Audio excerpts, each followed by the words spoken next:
Today we are going to bust 3 common myths about our furry friends. Myths that have been passed down for generations. Common myth number 3 is one that you've probably heard a lot. Chocolate. Is chocolate really a deadly poison for dogs? How much chocolate can a dog eat before it gets sick? And what should you do if your dog eats chocolate? Let's find out.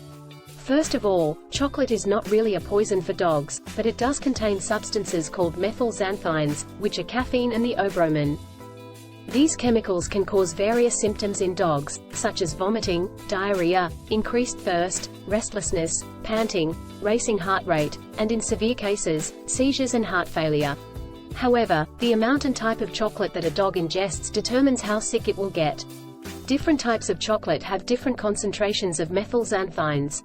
The darker and more bitter the chocolate, the more dangerous it is to dogs. For example, dry cocoa powder has about 800 mg of methylxanthines per ounce, while milk chocolate has only about 64 mg ounce. White chocolate rarely poses any threat of chocolate poisoning with only 0.25 mg of theobromine per ounce of chocolate. So if your dog snatches a piece of white chocolate from your hand, don't panic. It's not going to harm them. But what if your dog eats a whole bar of dark chocolate? Well, that's when you should be worried. The LD50 of both caffeine and theobromine is reportedly 100 to 200 mg per kilogram, but severe signs and deaths may occur at much lower dosages. In general, mild signs, vomiting, diarrhea, polydipsia, may be seen in dogs ingesting 20 mg per kilogram, cardiotoxic effects may be seen at 40 to 50 mg per kilogram, and seizures may occur at dosages is greater than or equal to 60 mg per kilogram. 1 ounce of milk chocolate per pound of body weight is a potentially lethal dose in dogs. That means that a 10-pound dog could die from eating just 1 ounce of Baker's chocolate. So what should you do if your dog eats chocolate? Contact your veterinarian or pet poison helpline as soon as possible to see if a poisonous amount of chocolate was ingested. They will advise you on the best course of action. Depending on the situation, they may recommend inducing vomiting, giving activated charcoal, or taking your dog to the nearest emergency clinic for treatment. The sooner you act, the better the chances of recovery. So there you have it. Chocolate is not really a poison for dogs, but it can be very harmful depending on the amount and type of chocolate. The best way to prevent chocolate poisoning is to keep all chocolate products out of reach of your dog. And remember, if your dog does eat chocolate, don't hesitate to call for help. A wagging tail means a friendly dog. Not necessarily, a wagging tail can also indicate excitement, anxiety, or aggression. Let's find out how to read a dog's tail wag and what it really means. A wagging tail is a form of dog communication. Dogs wag their tails to tell us something about how they're feeling, just as they do with other forms of body language. But do you know what canine tail wagging really means? Why do dogs wag their tails? Well, it depends on 2 factors, the tail position and the speed of the wag. If a dog's tail is relaxed and moving back and forth, and its body is moving along with the wagging, you are probably dealing with a happy, comfortable dog. This is the kind of dog that wants to be your friend and play with you. You might also see a happy dog wagging its tail in a circular motion, like a helicopter. This is the ultimate sign of joy and enthusiasm. But if a dog's tail is high and moving in back and forth motion while the dog's body remains fairly erect and rigid, it may be telling you that it's feeling territorial or uncomfortable with something that is going on around it. This is the kind of dog that wants to assert its dominance or warn you to back off. You might also see a dog with a low and slow wagging tail, which means it is feeling hesitant or nervous. This is the kind of dog that needs some reassurance or space.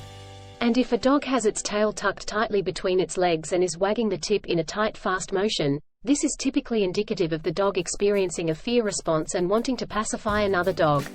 This is the kind of dog that is scared and submissive. It might also be a sign of pain or illness, so you should check if your dog needs medical attention. So, as you can see, a wagging tail can mean many different things. It's important that you pay attention to how the dog is holding its tail when it's wagging it, as well as other signs in the dog's body language, such as its ears, eyes, mouth, and posture. And remember, never approach a dog you don't know without asking permission from its owner first. You don't want to risk getting bitten by a dog that is not in the mood for socializing. Common myth number 1. It's a popular belief that many dog owners swear by, that a dry, warm nose means your dog isn't well. Is this true or false? Let's find out. First of all, let's talk about what a normal dog nose temperature is. According to the American Kennel Club 1, unlike people, who have a normal temperature range of 97.6 to 99.6 F degrees, your dog's normal temperature is higher. The range is between 99.5 and 102.5 F degrees. You can take your dog's temperature on a pet thermometer, which you can buy online or at any pet store. But what about the nose? Does it have anything to do with your dog's health? Well, not really. The temperatures of dogs' noses fluctuate day to day, even hour to hour. It's hard to say exactly why. It could be the environment, or it could be what they've been up to recently. But a dog can be perfectly healthy and have a warm, dry nose. And a dog can be really sick and have a cold, moist nose. The moistness of your dog's nose is also not an indicator of health. So, how can you tell if your dog has a fever or not? The only way to know for sure is to take his temperature with a thermometer. But there are also some other signs that can indicate a fever in dogs, such as red eyes, lethargy, warm ears, shivering, loss of appetite, coughing, or vomiting. If you notice any of these symptoms in your dog, you should contact your veterinarian as soon as possible. So, there you have it. A dry, warm nose does not mean your dog isn't well. It's just a normal variation in his nose temperature that has nothing to do with his health. Don't rely on the old wives' tales about canine nose temperatures. Trust the science and use a thermometer instead. I hope you enjoyed this video and learned something new about dogs and their noses. If you liked this video, please give it a thumbs up and subscribe to our channel for more dog-related content.